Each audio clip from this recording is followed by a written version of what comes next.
Shqipëria feston këtë të shtunë 81 vjetorin e çlirimit, një ditë me rëndësi të veçantë kombëtare, që ndaron heronj që dhan jetën për lirinë e vendit. Në varrezet e dëshmorëve të kombit në Tiranë u zhvillua ceremonia zyrtare homazheve, që solli pjesëmarrje të personaliteteve të larta të shtetit shqiptar. Kryeministri Rama vendosi lule dhe u përkul para monumentit Nën Shqipëri.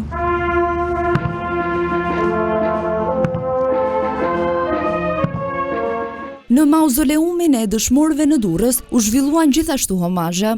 Në ceremoni morën pjesë veteranë të luftës antifashiste nacional çlirimtare e figura të njohura të vendit, të cilët vendosën kurora me lule dhe u përkulën para memorialit.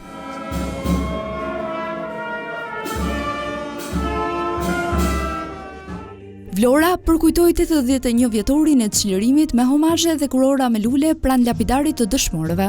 Sot është dhe një ditë reflektimi për mënyrën se si ne duhet të përkushtojmë dashurisë për atë dheun tonë, të paharuar dhe të nderuar gjithë ata që sakrifikuan jetën për lirinë e vendit. Berati e priti festën e çlirimit me homazhe në lapidarin kushtuar dëshmorëve të Adheut. Në ritmet e orkestrës frymore të qytetit u vendosën edhe kurora me lule.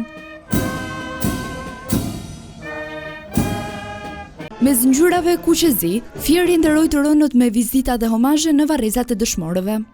Përulemi me nderim të thellë para sakrificave së bijve dhe të bijve të Fierit dhe mbar Shqipërisë, të cilët dhanë jetën për lirinë e vendit. Edhe në Shkodër dhe Elbasan, drejtues vendor si dhe qytetar të shumtë nderuan të rënët për lirinë e Adheut. Lushnja ju bashkua nderimeve me rastin e ditës së çlirimit me homazhe pranë memorialit të dëshmorëve. Vlerësimi dhe nderimi ndaj dëshmorëve të Adheut na bëjnë që ne të kultivojmë brez pas brezi parimet themelore të mirënjohjes dhe të respektit të përjetshëm për historinë e popullit tonë. Homazhe janë zhvilluar edhe në Mat, Krujë dhe në Gramsh, ku në këtë ditë të shënuar janë mbjellë edhe 8.000 fidan pishe.